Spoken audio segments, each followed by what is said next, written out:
Hey, this is Brian Patton. I'm joined by Goswin Kyrie and Jason Morano. And looking at the MITRE ATT&CK matrix, you'll see a lot of references to things that could be affected by group policy. There's group policy discovery. We see different things around here under defense evasion. We see domain policy modification right here, right? You see it under persistence. There is domain policy modification. And do I see it under persistence? It's definitely something that's out there. And keep in mind, group policy can even affect changes to like scheduled tasks. Yes. That's an execution. And many different attackers are abusing GPOs to deploy their payload. Why, Brian? Very simple. Since 2000, it hasn't changed its security. It has no logging. There's no logging at the client level. There's nothing. There is no real good system log I can go to for security events and say, oh, I understand what somebody just did in this product. And when you give somebody delegated rights, it's almost like keys to the kingdom to do whatever you want in production at any time. Yep. Well, the cool thing is, we do have capability and tooling that we can actually provide a lot for mitigations. So looking at the MITRE mitigations, use least privilege. We have GPO admin where you can ensure that one person doesn't have all the capabilities to make a change. We can take away implicit rights by explicitly verifying that only the GPO admin account can make a change to begin with. But one of the key things we need to do is categorize out not just the default domain policy modification, but any tier 0 policy modification. Any group policy, which if modified, could affect a tier 0 object, because through those different relationships, I can make a change to an object that can make a change to a tier 0 object. I can really do a lot of different damage. Now, looking in change order, we did add in a feature the last couple of years around GPO linkage. We will definitely advocate that people use GPO admin as the only tool that can make a change. But I'm sure we've all heard like the Gartner cybersecurity mesh architecture, that type of stuff. Let's keep in mind, not all customers are going to be mature enough to get to that level with group policies. So one thing we can do is we can prevent linkage, and maybe you put in your PAM tool. If your customer's got cyber insurance, they pretty likely have some type of PAM tool, such as like One Identity Safeguard or CyberArk or Thycotic. So you put an account, go through that different process where that's the only thing that's allowed to make a change in the directory. Therefore, we can complement other tooling that may be out there as well. The other key thing, even if you're just dealing with a customer with on-premises technology, dealing with group policy, you should categorize out your tier 0 GPOs and ideally put it where only the GPO admin account can make a change to those. Because now I can do version control where maybe multiple levels of approvers have to approve this different change before it can be implemented.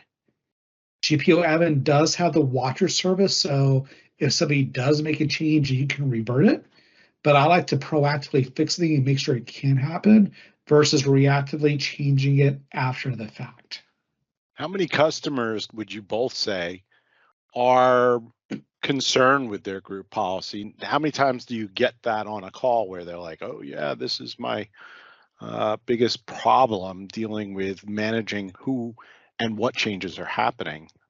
I think it depends on the vertical. Like healthcare, GPO admin has been huge in healthcare since I started at Quest, but they are very usually decentralized administration. Mm-hmm. Thinking about some of the biggest customers, they want each independent hospital to be able to change, the wallpaper settings on their, local location. Sure. So in the past, you could apply a GPO and take something from somebody else and apply it to your different location, but then problems have happened because GPOs are very powerful. So over time, Healthcare, typically, I've seen enter in first.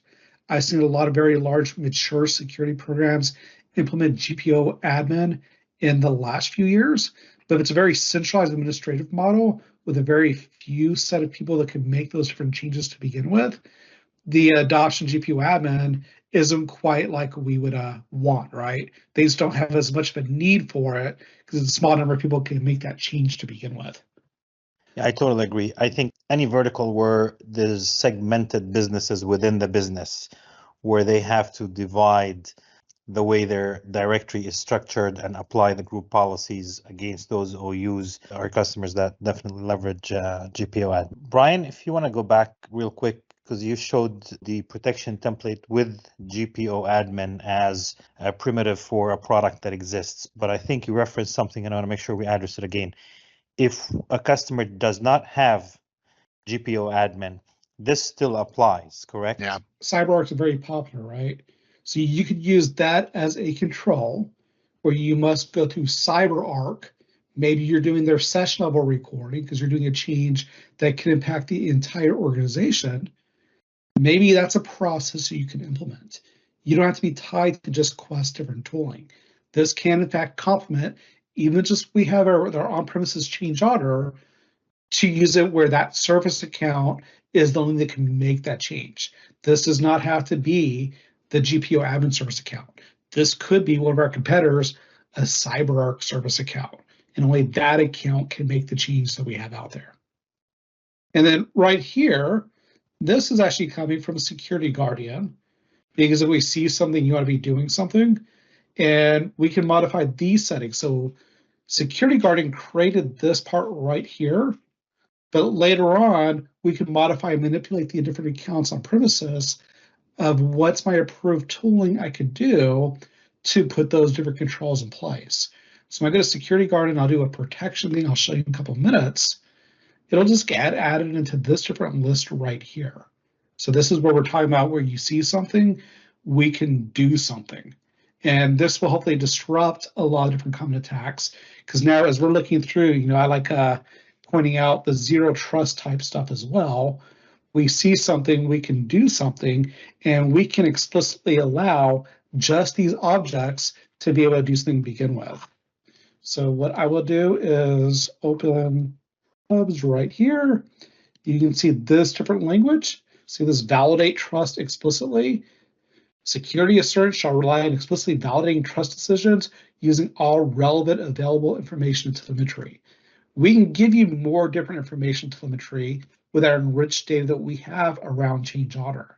So that's a key thing that I'm focusing on, because if you're verifying the access control, you can't do that for any change to AD because implicitly people have a lot of relationships with different things. Here's where we can explicitly put a new control in place where they have to follow this different process to begin with. And that's how I'm making the claim that we can definitely complement zero trust architectures for the on-premises environment going through group policies to begin with. Now, coming through Security Guardian, keep in mind, we can see the different GPOs that have a lot of these different rights that are being categorized as tier 0. And we have some different bindings around group policy as well. So looking at some of the different discoveries, you'll see group policy allows reversible passwords. We can find that different setting. Scrolling through a little more around group policies, you can see some other different things related to group policy as well. Here we go. There. Non-privileged accounts can link GPOs to the domain. Non-privileged accounts can link GPOs to a site or to a domain OU. And I'm sure there's probably a couple more in here as well. Here we go. Privileged group policy allows recovery mode to be not password protected. There's even another one in here talk about some different settings, because people should be implementing some different policies, from their tiering perspective, where tier 0 objects should not be able to log on or authenticate into a lower tier. So that's the thing that we do have put in place right now, even with on-demand audit in regards to group policy. You can see some of that different logon. Here's some different group policy stuff, those different linked ones that we have out there.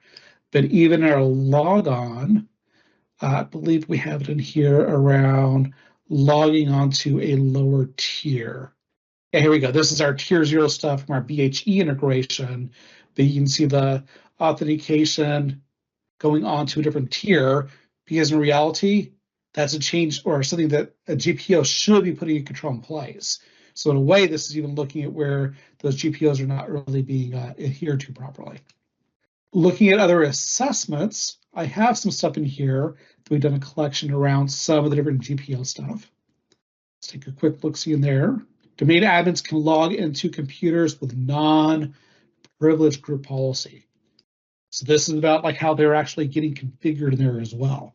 And there's not that explicit deny about logging on locally into these different group policies. So we are in fact observing some of the different settings in those group policies to begin with. We can see the different drift. So as a GPO is getting applied to a tier 0 object, we can see those different relationships. And one thing I always like to demo because it shows well is one of the different findings down here. See this one with tier 0 group policy object changes? I can see the ones that are affected at tier 0 GPL. There's the disable RC4. I've certified that one. And when I click Am I exposed, I can see all the other assessment findings related to GPO. I can see changes that have happened right here. That's audit findings, or as Jason, as you like to point out, an indicator. And under protection findings, I can see we have something unprotected. This is very unique to just Quest because we have those protection capabilities, because we have our agent-based architecture where we can intercept different calls. We're one of the only vendors that I know of that can actually do some intercept. I think like Netrix or StealthBits, they may be able to do some intercept, but like Cypress and other stuff, their architecture, from my understanding, is looking at replication changes that are occurring. So they can't proactively prevent certain events from happening. So remember that marketing slide? Do I see something? I want to be able to do something. Now I can put in place. I see this one right here as an example.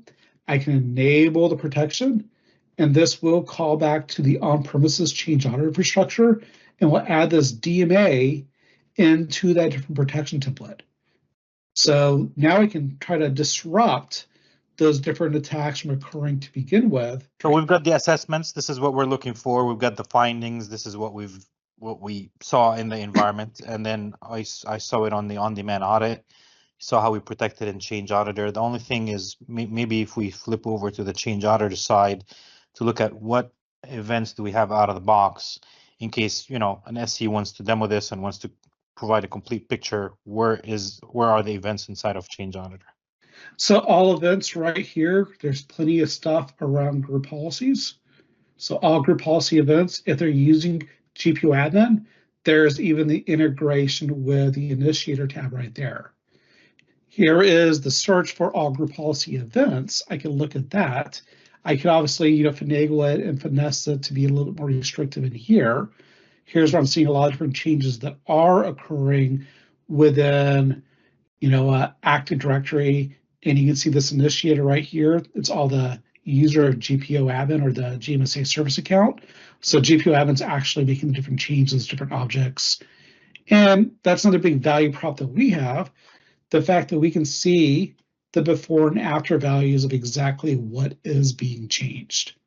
That's a big thing that we can do with just change order without even needing to go into GPO admin. And that service account should be always coming from the same source server. It should be. App7 right here. If the service account is used out of band, then I should be able to even build a search in here to show me where this service account initiated any event from a source that's not that server. Yeah, and let me double check right here. You can see the different criteria. So here's tier 0 GPOs we have out there. This is one that I had created. You can see the accounts are allowed to access and make different changes. This is the protection template I have right here. I cannot do the GPOs to that different level. The AD stuff, you can actually do the location. So for AD, you'll see the other option where we get a little more granular. Right here is just that GP link attribute being protected. Here's the flags protect, who can access it, when can we do it, and this. But that doesn't actually occur during the GPL stuff. That's only the directory information right here. So we can do the linkage and be a little bit more granular, but unfortunately that doesn't parlay over into the GPL stuff. We can't do the location. I could go build a search from scratch and add the service account and exclude anything that source doesn't equal to the GPO admin server. Send me an alert if it's any other than this different box. Absolutely. Right. Yeah. That is included. Okay. Are there any other questions? No. I think you covered it pretty well. All right. Thanks all. Thank you.